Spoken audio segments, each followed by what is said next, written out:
दूतं देवं कंसचारूरमर्दनम् देवकी परमानंदं कृष्णं वंदे जगद्गुरुं। सर्वोपनिषदो गावो दुग्धा गोपालनंदनः पार्थो वत्स सुधीर्भोक्तः दुग्धं गीतामृतं महत्। बोलिए कृष्ण कन्हैया लाल की जय। अकारण करण करुणावतार भक्तवांशा कल्पतरु पीताम्बरधारी श्री श्याम सुंदर, जिनकी असीम कृपा से आप और हम बड़े ही पवित्र भाव में बैठकर आज पुनः एक बार श्रीमद् भगवत गीता के अनमोल श्लोकों के साथ अपने जीवन को आगे की ओर बढ़ाएंगे। भगवान श्री कृष्ण ने श्रीमद् भगवत गीता में अर्जुन को बहुत सा उपदेश दिया। श्रीमद् भगवत गीता का द्वितीय अध्याय और आज द्वितीय अध्याय का 14वां श्लोक। भगवान श्री कृष्ण अर्जुन को शरीर में व्याप्त सुख और दुख, उनके द्वारा प्राप्त होने वाली गर्मी और सर्दी के बारे में, इंद्रिय जनित सुख के बारे में बोध कराने वाले हैं। तो आइए आप और हम मिलकर इस इंद्रिय जनित सुख जो भगवान श्री कृष्ण ने अर्जुन को उपदेश किया उसके बारे में ठीक तरह से समझने का प्रयास करते हैं। आज के यजमान श्री अवध सेवा संकल्प समिति एक बार पुनः इस श्लोक का उच्चारण एक बार हम करेंगे और एक बार आप हमारे साथ। आइए हम सब बोलते हैं। मात्रा स्पर्शात् कौन्तेय, मात्रा स्पर्शात् कौन्तेय, मात्रा स्पर्शात् कौन्तेय, मात्रा स्पर्शात् कौन्तेय, शीतोष्णा सुख दुःखदा, शीतोष्णा सुख दुःखदा, शीतोष्णा सुख दुःखदा, शीतोष्णा सुख दुःखदा, आगमापायिनो नित्यास्, आगमापायिनो नित्या, आगमापायिनो नित्या, आगमापायिनो नित्या, तान्ति तिच्छस्व भारत, तान्ति तिच्छस्व भारत, तान्ति तिच्छस्व भारत। तान्ति तिच्छस्व भारत। भगवान श्री कृष्ण अर्जुन को बड़े सुंदर अपने भावों को व्यक्त करने के लिए समझा रहे हैं। भगवान श्री कृष्ण अर्जुन से कह रहे हैं कि अर्जुन, मैं आपको बता रहा हूं कि देखो, जो कुछ दुनिया में घटना घटती है, जो कुछ भी हलन चलन होती है, जैसे समुद्र में हलचल हो, ऊपर की लहरें बड़ी सुंदर होती हैं, उनमें हलचल रहती है, लेकिन भीतर बहुत गहराई और शांति है। जैसा कि भगवान ने बताया कि देहिनो अस्मिन् यथा देहि कौमारम यौवनम जर, यह शरीर बचपन से युवावस्था में जाता है, युवावस्था से फिर वृद्धावस्था में जाता है और वृद्धावस्था से जरावस्था में जाता है। यह सारी की सारी स्थितियां जीव को विचलित नहीं करती, क्योंकि यह शरीर का सहज स्वभाव है। तो फिर है अर्जुन, जीव कहां अटक जाता है, किस जगह पर अटक जाता है? ये तो विचारणीय प्रश्न है। मात्रा स्पर्शात् कौन्तेय, कभी कभी जीव स्पर्श से सुख में अटक जाता है। किसी सुंदर पुष्प का स्पर्श किया तो उसे लगता है कि यह पुष्प ही सबसे अच्छा है। कहीं कोई गर्म स्थान का स्पर्श किया तो लगता है कि गर्म स्थान है। जब अधिक जाड़ा हो तो साधकों को गर्म स्थान अच्छे लगते हैं, नहीं होता है तो अंगीठी जलाते हैं, हीटर जलाते हैं, स्थान को गर्म करने का प्रयास करते हैं, अपने शरीर के सम करने का प्रयास करते हैं। और अधिक जाड़ा हो तो ऐसा कर लिया, और जब गर्मी पड़ी तो कूलर लगा लिया, पंखा लगा लिया, और कोई कोई तो एयर कंडीशन लगा लेते हैं। तो ऐसे साधक अपने शरीर को सुख और दुख को किससे जानते हैं? इंद्रियों से। हानि लाभ को भी इंद्रियों से जानते हैं, और शरीर में 5 कर्मेंद्रियां, 5 ज्ञानेंद्रियां, और इन सबको जानने वाला कौन है? इन सबको जानने वाला मन है। और मन इंद्रियों के वशीभूत है। साधु महात्मा हो जाते हैं, सन्यासी हो जाते हैं, घर छोड़ करके जंगल चले जाते हैं। जंगल जाते हैं, अपने शरीर पर खाने पीने का बल नहीं देते, और जब बहुत कुछ नहीं करते तो आंखों से दिखाई नहीं पड़ता, जिह्वा में स्वाद नहीं देते तो जिह्वा स्वाद के लिए ज्यादा विकल नहीं होती, शरीर सुख नहीं देते तो इंद्रिय शिथिल हो जाती। यह सब तब तक है जब तक इंद्रियों को दोबारा भोगना। मानो कोई शहर से आदमी जाए और महात्मा जी के लिए गुलाब जामुन ले जाए और हर महीने फिर ले जाने लगे, तो वह स्वाद इंद्रिय जो है वह फिर जागृत हो जाएगी और मन उसके लिए व्याकुल होगा, फिर उसे मांगेगा, यह मुझे फिर चाहिए। और हम लोग क्या करते हैं? व्रत करते हैं। जैसे कल एकादशी रही, तो उस एकादशी में लोगों ने क्या किया? सुबह से शाम तक कुछ नहीं खाया, और फिर जब भूख लगी तब 4 गुना खा लिया। तो क्या हुआ? इंद्रिय निग्रह नहीं हुआ, इंद्रिय अतृप्त रही, पेट भी भूखा रहा, जिह्वा भी स्वाद के लिए, और शरीर भी शक्ति विहीन हुआ। तो क्या हुआ कि हमारा इंद्रिय निग्रह नहीं हुआ। स्थिति कौन सी हमें जन्म लेनी है? स्थिति वह जन्म लेनी है कि सामने भोग रखे रहे और उस भोग को करने का मन न चले। और दूसरी स्थिति क्या है कि भोग भी लिया, गुलाब जामुन खा भी लिया, भोजन भी कर लिया, पर इंद्रिय जनित सुख न लिया। बुद्धि ने कहा ये तो मिट्टी है, चाहे मिट्टी खाए और चाहे अनाज खाए, ये ज्ञान तत्व से तो एक ही है, चाहे रुपया हो, चाहे कागज हो, स्त्री हो या मिट्टी हो। यह जब बुद्धि के द्वारा ठीक तरह से सम्यक ज्ञान हो जाता है तो वह मन को भी अपने नियंत्रण में ले लेता है और मन इंद्रियों से सुख लेना बंद कर देता है। मन इंद्रियों से सुख कब तक ले रहा है? जब तक मन को पता नहीं है कि यह सुख क्या है। अब देखो वृद्ध लोगों को, जो बूढ़े हो जाते हैं, जिन्हें पता है कि अभी पूरी खाएंगे तो पेट खराब हो जाएगा, यह बात किसने समझी? शरीर ने। फिर किसने समझी? मन ने। समझाई किसने? बुद्धि ने। तो 2-4 बार जब पेट खराब हुआ तो बुद्धि ने ठीक तरह से पकड़ लिया कि अब पूरी नहीं खानी, लेकिन यह मन कभी कभी जबरदस्ती करके खिलाता है, फिर बीमार, 2-4-5 बार बीमार हुए तो फिर वह स्थिति नहीं। बुद्धि ठीक तरह से समझ जाती है कि अब यह हमें सुख नहीं लेना। तो ऐसे ही स्पर्शात कौन्तेय, स्पर्श का भी सुख है। स्पर्श का सुख है। आप फूल को स्पर्श करेंगे तो अलग सुख आएगा, बच्चे का सर स्पर्श करेंगे अलग सुख आएगा, बहुत ज्यादा जाड़ा हो आपको कंबल मिल जाए उसे स्पर्श करेंगे उसका सुख अलग। तो सबके सुखों का, जिह्वा बड़े सुंदर भोजन को स्पर्श करती है उन्हें सुख मिलता है, आंख बड़े सुंदर दृश्य को स्पर्श करती है तो उसे सुख मिलता है। हमें याद है जब पहली बार हम ऋषिकेश गए तो उस ऋषिकेश जाने में हमें वो पहाड़, वो पेड़ बहुत अच्छे लगे, क्योंकि प्रथम बार हमारी आंखों ने उन्हें दर्शन किया और इंद्रियों ने, मन ने उसे जाना, तो सोचा यही स्वर्ग है। और आश्रम का नाम भी था स्वर्ग आश्रम। फिर 2 बार आ गए, 3 बार गए, जब 8वीं बार गए तो वहां कमरे से भी निकलने का मन ना हुआ। उन पहाड़ों को ऐसा लगता था कई बार देखा। ये मन का स्वभाव है।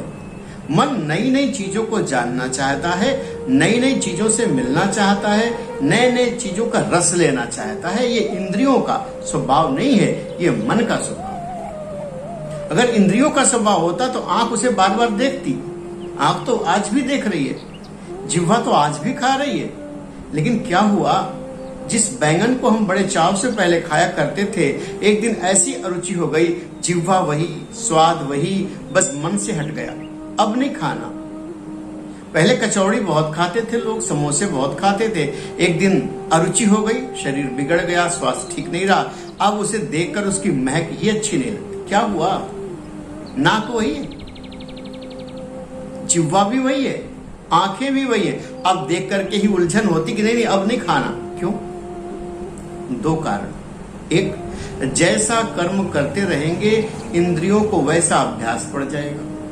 और दूसरा, भीतर से बुद्धि ठीक तरह से सम्यक प्रकार से समझ लेती है कि अब इस चीज को नहीं लेना। जो बुद्धि समझ जाएगी और बुद्धि के समझते ही वो मन को इंद्रियों से बाहर ले। तो हमें सबसे पहले किसे समझाना है? मन को नहीं समझाना है, सम्यक प्रकार से बुद्धि को समझाना है। यदि बुद्धि समझ गई ना तो मन तो अपने आप ही समझ जाएगा। आपको 100 का नोट दिया जाए और उसी बराबर एक कागज दिया जाए तो आपको कहे आप फाड़ दो, तो आप कागज भले फाड़ दो पर रुपया नहीं फाड़ोगे। क्यों? क्योंकि बुद्धि को पता है कि इसे फाड़ने से आपका नुकसान हो जाएगा। क्या करना है? सम्यक प्रकार से बुद्धि को बताना है कि बहुत दिन हमने भोग भोगे, भोग न भोगो स्वयं वो भोगता। ये भोगों को हम भोग नहीं रहे, ये एक दिन हमें ही खा जाएंगे। और संत बताते हैं कि कर्म वही है जिसमें आपका मन लिप्त हो। शरीर तो लिप्त होता ही है। बहुत से ऐसे कर्म होते हैं जिन कर्मों को करने के लिए केवल शरीर का उपयोग होता है। वह कर्म आपका भाग्य और प्रारब्ध नहीं बनते। जब आपका भाग्य और प्रारब्ध नहीं बनते तो इसका मतलब क्या हुआ कि वह कर्म आपके शरीर और मन से अलग थे। जैसे सुबह उठे और उठने के बाद आपने दांत मांजना शुरू कर दिया, मन कहाँ रहता? मन तो कहीं और रहता। फिर स्नान भी कर लिया। अब ये भी होश न रखा कि स्नान किया तो कितना किया, 2 बाल्टी से किया, 3 बाल्टी से किया, कि थोड़ा ही स्नान करके छुट्टी पा लिया। तो ऐसी स्थिति में जब मन और शरीर साथ नहीं होते वह कर्म आपका पक्का नहीं बनता। ऐसे मान ले कि मन जब लिप्त होता है वही कर्म आपका पक्का होता है। आपने किसी को चलते चलते गिरा दिया और मन भी जान रहा है गिरा दिया और ये दोष बन गया तो कर्म बन गया। और आपको धोखे से कोई गिर गया तो उतना प्रारब्ध प्रबल न बनेगा। कर्म तो फलित होगा ही, पर आपका जो मन है, यदि आपका मन अपनी इंद्रियों से उपराम हो जाए, जो भी कर्म करे उसमें मन लिप्त ना हो, तो आप अपने जीवन में सफलतापूर्वक जी सकते हैं। भगवान कृष्ण और दुर्वासा इसके साक्षात उदाहरण। कहते एक बार गोपिकाएं भगवान के साथ विहार कर रही थी, घूम रही थी, और भगवान का दोपहर का समय हुआ भोजन का। तो भोजन के समय परमात्मा भोग लगाने जा रहे थे, तो एक बड़ी सी डलिया में भगवान ने सारे भोगों को निकाल कर रखा और सारे प्रकार के व्यंजन रखे। और व्यंजनों को रखने के बाद भगवान ने गोपिकाओं से कहा कि सुनो, यमुना पार जाओ, मेरे गुरुदेव दुर्वासा ऋषि वहां भजन कर रहे हैं, उनसे कहना कि आपके शिष्य श्री कृष्ण ने आपके लिए भोजन भेजा है, आप ग्रहण करो। गोपियां सोचने लगे कि देखो दुर्वासा ऋषि तो केवल दूर्वा का रस पीते हैं और तो कुछ खाते नहीं, वह कैसे ये सब भोग खा लेंगे। तो चलने लगी और चलते चलते उन्होंने भगवान श्री कृष्ण से पूछा कि हे प्रभु, ये बताओ, इतनी भरी यमुना है और उस यमुना से हम पार कैसे होंगे। तो भगवान मुस्कुराकर कहने लगे कि गोपिकाओं, वहां जाना, यमुना जी से हाथ जोड़कर कहना कि यदि भगवान श्री कृष्ण ब्रह्मचारी हो, योगीश्वर हो, तो मुझे मार्ग दे दो। गोपिकाएं हंसती हुई चली गई कि देखो, इतनी सारी सखियों और गोपिकाओं के साथ रहते हैं और फिर भी अपने को ब्रह्मचारी कहते हैं। गोपिकाओं ने भगवान की आज्ञा मानी, यमुना जी के सामने जाकर कहा कि हे यमुने महारानी, यदि भगवान श्री कृष्ण ब्रह्मचारी हो, योगीश्वर हो, तो मुझे मार्ग दे दो। यमुना जी ने मार्ग दे दिया और वह सारी सखियां जाकर के दुर्वासा ऋषि के पास खड़ी हो, हाथ जोड़े प्रणाम किया। दुर्वासा ऋषि ने आशीर्वाद दिया तो सखियों ने कहा कि प्रभु, आपके शिष्य श्री कृष्ण ने आपके लिए ये भोग भेजा है, ये प्रसाद आप ग्रहण करें। दुर्वासा ऋषि ने आंखें खोली, भगवान श्री कृष्ण को स्मरण किया, ओहो, हमारे शिष्य ने प्रसाद भेजा है, भोग लगाना है। तो सारा प्रसाद खा गए, लड्डू भी, जलेबी भी, खीर भी, सब खा लिया, खा करके डकार लिया। और सखियां देखती रही, गोपिकाएं देखती रही, प्रणाम किया, क्योंकि दुर्वासा ऋषि थोड़े तपस्वी हैं, इसलिए उनके साथ कोई तर्क नहीं करता, कोई बहस नहीं करता। गोपिकाओं ने कहा कि प्रभु जब हम आए थे तो भगवान श्री कृष्ण ने कहा था कि मैं योगेश्वर हूं, इतना यमुना जी से कह देना तो तुम्हें मार्ग मिल जाएगा। अब मैं जाते समय क्या कहूं? दुर्वासा ऋषि ने कहा कि देखो, जाते समय यमुना जी से कहना कि हे यमुना महारानी, अगर दुर्वासा ऋषि केवल दुर्वा का रस पान करते हो तो हमें मार्ग दे दो। गोपिकाओं ने बिना तर्क किए संत की आज्ञा को माना और संत की आज्ञा को मानकर यमुना जी के पास गई। दोनों हाथ जोड़े प्रार्थना किया, हे यमुना महारानी, यदि मेरे गुरुदेव केवल दुर्वा का रस पान करते हो तो आप मुझे मार्ग दे दो। जैसे स्मरण किया, मार्ग मिल गया।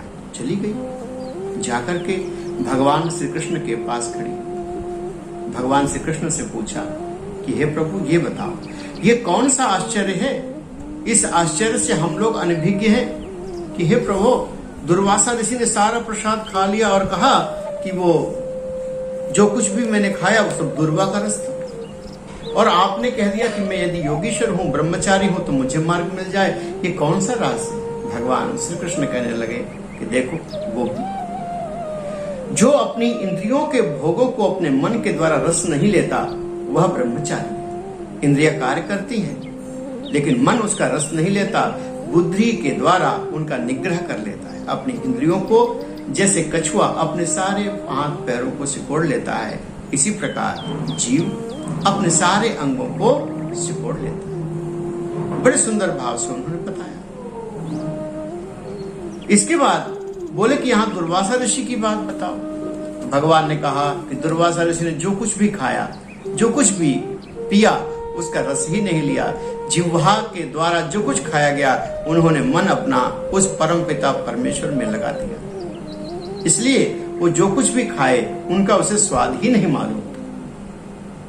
अब इस बात को हम लोग न समझ पाएंगे। एक छोटा सा उदाहरण, यदि आपका स्वजन कोई बिछड़ जाए, कोई बीमार हो, कोई रोगी हो, किसी का एक्सीडेंट हो जाए, अपघात हो जाए और उस समय कुछ आपको खाने को दिया जाए, तो आप कैसे खाएंगे? सच बताना, अपने मन से पूछना। आपका मन कहां होगा? जब आप बीमार होते हो तो आपका मन कहां होता है? बीमारी में। आपका कोई स्वजन बीमार होता है, उसको चोट लग जाती है या वो बिछड़ जाता है, खो जाता है, तब यदि आपको भोजन करना पड़े तो उसका स्वाद कैसा होता है? कोई पूछे तो क्या बता पाओगे? संत कहते हैं कि वह स्वाद आप न बता पाओ। कोई अस्पताल में बीमार हो और अकस्मात आपको कोई मोटर गाड़ी मिल जाए, बहुत महंगी मोटर गाड़ी हो, और उसमें आप बैठे और उस मोटर गाड़ी में बैठकर अस्पताल तक जाएं और वह जाकर के अपने मरीज से मिले, लोगों से मिले, जो अपने स्वजन हैं उनसे मिले, और फिर 15 दिन के बाद कोई पूछे कि इतनी महंगी गाड़ी में आप बैठकर आए थे, आपको कैसा सुख मिला? बोले कौन सी गाड़ी, किसकी गाड़ी? मुझे तो उस समय केवल अपने स्वजन की याद थी कि वह कैसा होगा, स्वस्थ होगा या अस्वस्थ होगा, जाने बचेगा या नहीं बचेगा। तो जब हमारा मन हमारे इंद्रियों से परे होता है, मात्रा स्पर्शात कौन्तेय, जब हमारा मन इंद्रियों से परे होता है तो उसे गर्मी, सर्दी, सुख और दुख का भान नहीं होता। इसलिए अर्जुन, तुम जो ये संयोग जन्य सुख है, इससे ऊपर उठ जाओ। संयोग का जो सुख है वो आपको वियोग का दुख भी देगा, इससे आप बच नहीं सकते। इसलिए है अर्जुन, आगमा पायनो नित्य, लोग आएंगे और जाएंगे तो नित्य का काम। अब आप सड़क पर खड़े होते हो, किराए की रेलगाड़ी में बैठकर जाते हो, और किराए की रेलगाड़ी में जब बैठकर जाते हैं तो कोई कोई लोग क्या करते हैं, उनकी सीट को ब्लेड से, नाखून से फाड़कर उसका स्पंज निकाल देते हैं और क्या कहते हैं, क्या हमारी है? रोडवेज के बस में जाए वहां भी यही करते हैं। और तो और बैंक के बाहर किसी की मोटरसाइकिल खड़ी हो तो छोटे छोटे बच्चे अक्सर ब्लेड से उनकी सीट काट देते हैं, बड़े भी कर देते हैं। क्यों? क्योंकि हमारी नहीं है। श्रीमद् भगवद गीता का आरंभ भी यहीं से हुआ। प्रथम श्लोक का जब हम दर्शन कर रहे थे, उसमें धृतराष्ट्र ने यही कहा कि हे संजय, माम कहा पांडवाश्चैव किम अकुर्वत संजय, मेरा और मेरा नहीं। जब यह मेरा अंग है, मेरी इंद्रिय है तो इसमें सुख दुख जो होगा वह मुझे पता चलेगा। लेकिन कभी कहीं भागम भाग में जा रहे हैं, पैर में चोट लग जाती है, पता नहीं चलता। सुबह जब स्नान करते हैं तो पता चलता है कट कैसे लग गया। कब लगा? बोले तभी लगा जब तुम होश में नहीं थे, जब तुम्हारा इंद्रिय से तुम्हारे मन का तादात्म्य टूट गया था। कभी कभी आपका कपड़ा कुर्ता कुछ कमीज फट जाती है, आपको पता नहीं चलता कब हुआ। बोले पता ही नहीं, जान नहीं पाए। क्यों? क्योंकि उस कपड़े से आपका तादात्म्य नहीं था। जब आपका तादात्म्य जिस चीज से नहीं रहेगा, यदि आपका तादात्म्य उस परम पिता परमात्मा के साथ रहे तो इंद्रिय काम करेगी। कैसा भी भोजन दे, खीर मिले तो अच्छा, सूखी रोटी मिले तो अच्छी, कर्म नहीं बनेगा। जैसे मंजन करने का कर्म नहीं बनता, चाय पीने का कर्म नहीं बनता। जो चीज मन से सोचकर पाप और पुण्य की जाती है, या आपके शरीर के हलन चलन से किसी को सुख दुख होता है, कभी कभी ऐसा होता है, लेकिन मन जान ले बस तो वो पाप हो जाता है। भीष्म पितामह जब भगवान के पास गए और भगवान से कहा कि हे प्रभु ये बताओ कि मैंने कोई ऐसा पाप नहीं किया जिस कारण से मैं आज सरसैया पर लेटा हुआ हूं, मुझे 100 जन्मों की तो याद। भगवान ने कहा केवल 100 जन्मों की तो याद है, बहुना जन्म नामांते ज्ञान वानवा प्रपद्यते। मैं आपके बहुत से जन्मों को जानता हूं और 100 जन्म पीछे, उसके भी पीछे कुछ जन्म आपने एक मरे हुए सर्प को अपने बाण की नोक से उठाया था और उसे झाड़ियों में फेंक दिया था। और वह 1 महीने तक उस कांटे पर बना रहा और वह उसका रक्त धीरे धीरे निकलता रहा और 1 महीने के बाद वह मृत्यु को प्राप्त हुआ। भीष्म पितामह, वह कर्म जो है छीड़ नहीं होते, आपके पुण्यों से थोड़ा देर से आते हैं, लेकिन आते जरूर है। इसलिए तुम ज्ञान अग्नि से अपने कर्मों को भस्म कर दो, उस परमात्मा के चिंतन से अपने देह से मुक्त हो जाओ और पूर्व जन्मों में किए हुए कर्मों के फल से भी मुक्त हो जाओ। अनासक्त कर्म फल। तुम अनासक्त होकर के कर्म करो तो आपके जीवन में बहुत कुछ अच्छा हो जाएगा। यह बात भगवान अर्जुन को समझा रहे। आज हमें भी ये बात समझना है ठीक तरह से कि लोग हमारे प्रति क्या सोचते हैं वह महत्वपूर्ण नहीं है। आज संतों से बात हो रही थी, संतों ने बताया कि देखो, लोग आपकी कमी वही सोचते हैं जो आपके दुश्मन है। आपके जो दुश्मन नहीं है वो तो आपके बारे में शुभ ही शुभ सोचेंगे, कोई बुरा सोचने वाला ही नहीं। तो सबके बारे में अच्छा सोचना है। इंद्रियों के सुख को परमात्मा से तादात्म्य कर देना है। इंद्रिया कुछ भी काम करती रहे, हाथ भोजन करे, सेवा करे, सेवा का भी अभिमान ना हो। कभी कभी सेवा का भी अभिमान हो जाता है और कभी कभी कोई कहता है कि मैं तो बहुत निराभिमानी हूँ, मेरे भीतर अभिमान है ही नहीं। भगवान कहते हैं ऐसे लोगों से सावधान, कभी कभी निराभिमानता का भी अभिमान होता है। आज के लिए इतना ही। अवध सेवा संकल्प समिति के सभी सदस्यों को हमारी बहुत बहुत शुभकामनाएं, शुभ आशीर्वाद। आज के लिए इतना ही। राधे राधे।